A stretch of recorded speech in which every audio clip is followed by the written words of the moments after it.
খালেদ মহিউদ্দিন। ত্রয়োদশ জাতীয় সংসদ নির্বাচনের মূল লড়াই দুই জোটে, একদিকে বিএনপি জোট, অন্যদিকে জামায়াত জোট। সম্ভাব্য প্রধানমন্ত্রী যারা, তারাও পরস্পরকে নানা কথার বানে ঘায়েল করতে চাচ্ছেন। ইসলামী আন্দোলন বাংলাদেশের মতো কিছু দলও দারুণ সরব ভোটের মাঠে। এইসব নিয়ে আমরা আজকে সরাসরি ভোটের মাঠে যাচ্ছি। আমাদের এমপিরা কে কার কাছে কেমন প্রতিশ্রুতি দিচ্ছেন তা দেখার জন্য আমরা একটি সিলেক্টিভ এলাকা বেছে নিয়েছি। এটা র্যান্ডম, তারপর আমরা এটা বেছে নিয়েছি, সেটা হচ্ছে খুলনা 4 আসনে। আমরা আজকে আমাদের সাথে রয়েছেন খুলনা 4 আসনের 3 প্রার্থী আমাদের সঙ্গে আজকে থাকার কথা। আমি প্রথমেই আপনাদের সঙ্গে পরিচয় করে দিচ্ছি বিএনপির প্রার্থী জনাব আজিজুল বারী হেলালকে। জনাব আজিজুল বারী হেলাল আমাদের সাথে যুক্ত হয়েছেন, সেজন্য আপনি আমাদের শুভেচ্ছা, ধন্যবাদ এবং কৃতজ্ঞতা জানবেন। আমাদের সাথে রয়েছেন তার প্রতিদ্বন্দ্বী জামাত সমর্থিত খেলাফত মজলিসের প্রার্থী মাওলানা এস এম সাখাওয়াত হোসেন। মাওলানা এস এম সাখাওয়াত হোসেন আমাদের খুব প্রিয় মানুষ, তিনি খেলাফতে মজলিসের কেন্দ্রীয় নায়েবে আমির।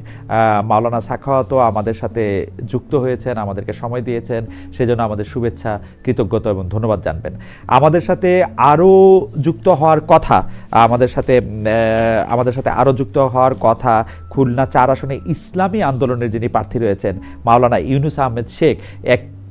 আসলে তিনি আমাদের সঙ্গেই রয়েছেন, কিন্তু আমরা তার কথা শুনতে পাচ্ছি না খুলনা থেকে, সেজন্য আমাদের কিছুটা দেরি হলো, সেজন্য দর্শকদের কাছ থেকে আমরা একটু ক্ষমাও চেয়ে নিচ্ছি। মাওলানা ইউনুস আহমেদ শেখ যখন আমাদের সাথে যুক্ত হবেন এবং তার কথা যখন আমরা শুনতে পাবো, তখন তার সাথে আবার আপনাদেরকে আমরা নিশ্চয়ই তার কথাও আপনারা শুনতে পাবেন। আমরা আশা করবো যে মাওলানা ইউনুস আহমেদ শেখও আমাদের সাথে যুক্ত হবেন। তবে তার আগ পর্যন্ত আমাদের সাথে জনাব আজিজুল বারী হেলাল আছেন মাওলানা এস এম সাখাওয়াত হোসেন, আমরা তাদের কথা একটু শুনি। আমি একটু কমন প্রশ্ন দিয়ে, বা এটা ঠিক প্রশ্ন না দিয়ে শুরু করতে চাই।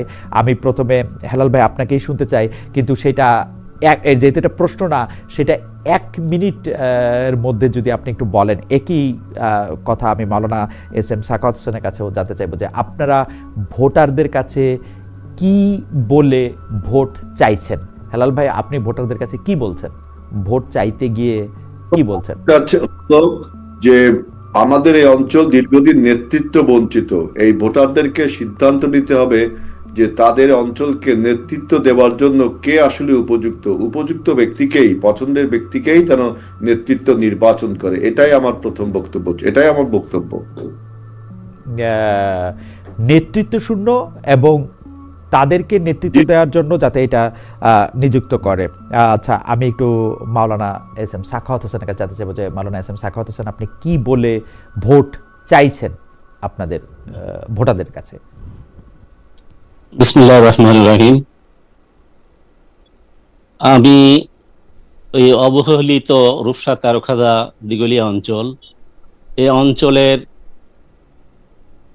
সমস্যাবলী নিয়ে অতীতে কেউ কার্যকর ভূমিকা রাখেনি, মানুষের অধিকার নিশ্চিত করেনি।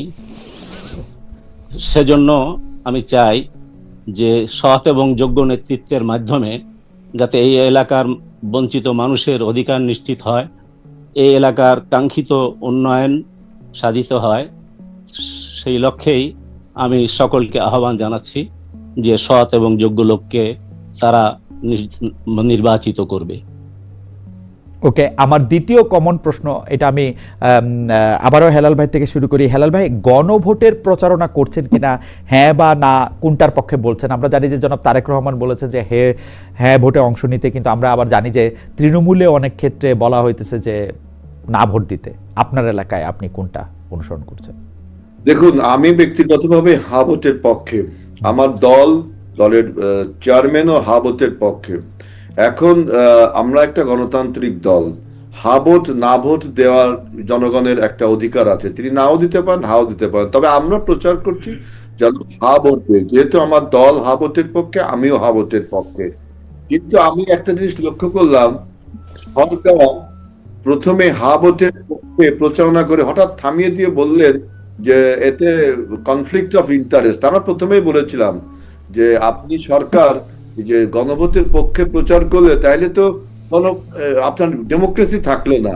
এবং আরেকটা জিনিস আপনি দেখবেন যে আপনি যেহেতু গণভোটের প্রশ্ন করেছেন, আমাদের এই যে নির্বাচনটা, এই নির্বাচনটাকে উৎসব মুখর পরিবেশে করা আমাদের উচিত, এবং একটা কম্পিটিটিভ নির্বাচন, অর্থাৎ প্রতিযোগিতামূলক নির্বাচন।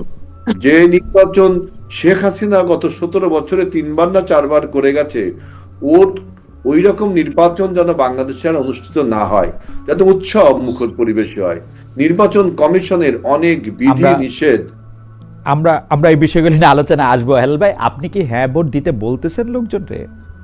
হ্যাঁ আমি বলছি তো, আমি তো নিজেই হ্যাঁ ভোটের পক্ষে। আমাকে যদি কেউ জিজ্ঞাসা করে, আমি হ্যাঁ ভোটের কথাই বলি। কিন্তু আপনি প্রচারণা করতেছেন না, প্রচারণা করছি, প্রচারণা করতেছেন। ওকে, মাওলানা সাখাওয়াত, আপনার কাছ থেকে একটু জানতে চাইবো যে হ্যাঁ ভোট এবং না ভোটের ক্ষেত্রে আপনার কি অবস্থা। আর আমি একটু মাওলানা সাখাওয়াত শুরু করার আগে আমি একটু আমাদের প্রোডিউসার আবির ভাইয়ের কাছে একটু জানতে চাইবো যে আবির ভাই, জনাব ইউনূস কি তাকে কি আমরা শুনতে পাচ্ছি কিনা, শোনা মাত্রই যেন আমরা তাকে পাই আর কি। জনাব সাখাওয়াত। আমরা শুরু থেকেই হ্যাঁ ভোটের পক্ষেই আমরা কাজ করে আসছি। আমরা চেয়েছি যে যেন আর কোনো ফ্যাসিস্টের জন্ম না হয়, কোনো যে সংস্কারের যে বিষয়গুলো ছিল এই বিষয়গুলিতে বিএনপি অনেক ব্যাপারে নোট অফ ডিসেন্ট দিয়েছে। আমরা এগুলোর ব্যাপারে আমরা আপত্তি জানিয়েছিলাম সংস্কার কমিশনের কাছে। তো আমরা হ্যাঁ ভোটের পক্ষেই গেছিলাম, যেন আর কোনো স্বৈরাচারের যাতে জন্ম না হয়, দেশটা যাতে মানে সুন্দরভাবে পরিচালিত হয়, তার জন্য আমরা শুরু থেকেই হ্যাঁ ভোটের পক্ষে ছিলাম, এখন আমরা আছি। মাওলানা এম সাখাওয়াত, এখনকার কমন প্রশ্নটা আপনাকে দিয়ে শুরু করি, তো একই ব্যাপার আর হেলাল ভাইয়ের কাছেও জানতে চাইবো। সেই কমন প্রশ্নটা হচ্ছে যে আওয়ামী লীগের সমর্থকরা রয়েছেন, তাদের ভোটাররা রয়েছেন, আপনারা তাদের ভোটারদেরকে আপনাদের বাক্সে ভোট দেওয়ার আহ্বান জানাচ্ছেন কিনা, জানাবেন কিনা? আওয়ামী লীগের সমর্থকদের প্রতি আপনাদের আচরণ এই ইলেকশনের পরে জয়ী বা বিজয়ী হলে কি হবে? একই প্রশ্ন আপনাকে আগে, মাওলানা সাখাওয়াতকে আগে জেনে নিই। আমরা সে যে কোনো দলের হোক না কেন, আমরা কোনো নিরপরাধ ব্যক্তিদের ব্যাপারে, নিরপরাধ মানুষের উপরে কোনো নির্যাতন নিপীড়ন হোক, তারা জেল জুলুমের শিকার হোক, এটা আমরা চাই না।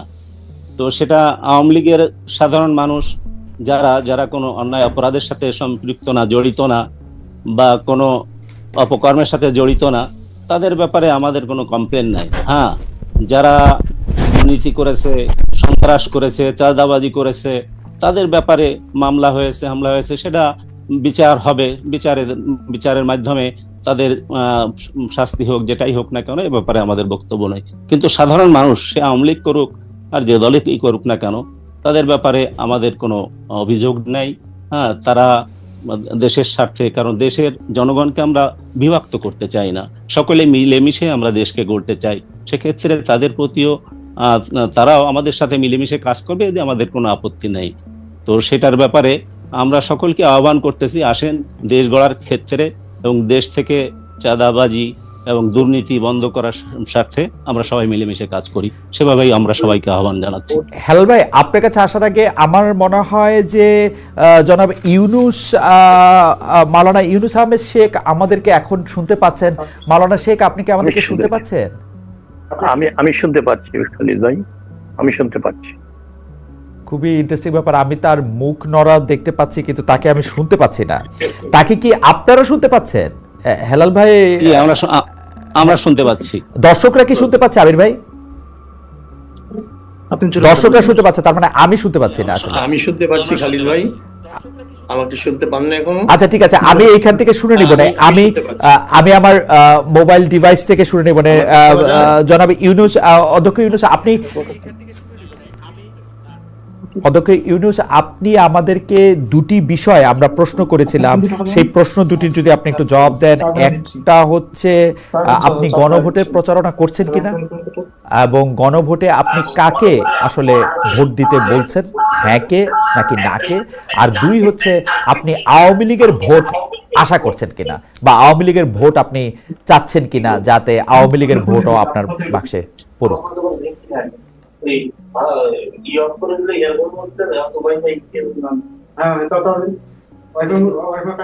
অধ্যক্ষ ইউনূস, আমাকে বারবার চাইছে কিন্তু